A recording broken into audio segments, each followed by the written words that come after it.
Alrighty, problem 3. Hopefully you have paused the video. If you haven't, please do look at the problem, make sure that you understand what it's saying, and then restart the video when you're ready to start trying to figure out what the constraints in this particular situation is.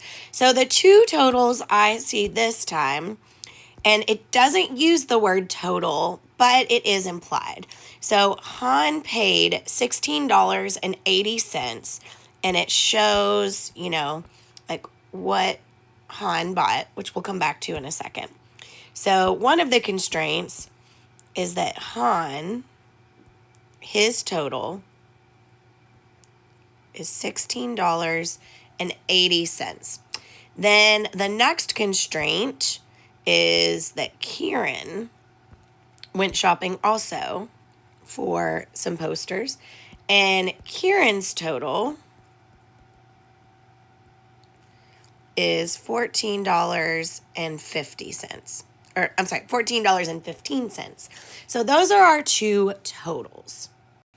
Our variables that it gives us are the large poster and the small poster. So I'm going to start by looking back at Han's situation here. So it said that he bought two large posters.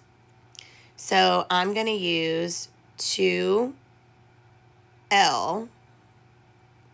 to represent the fact that he bought two large posters.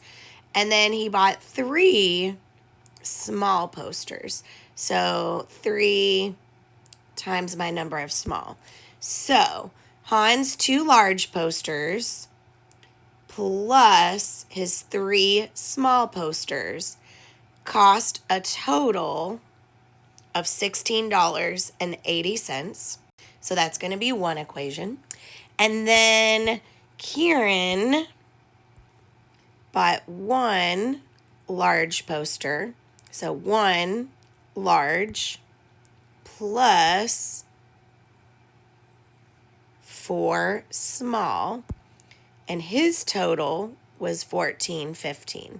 So like you had to in in the previous problem, when you go to type these into Desmos, make sure that you change the L and the S to X and Y, because Desmos does not understand L's and S's. So make sure when you go to type them into Desmos that you type them in like this and see where those two lines intersect, and that will give you your answer.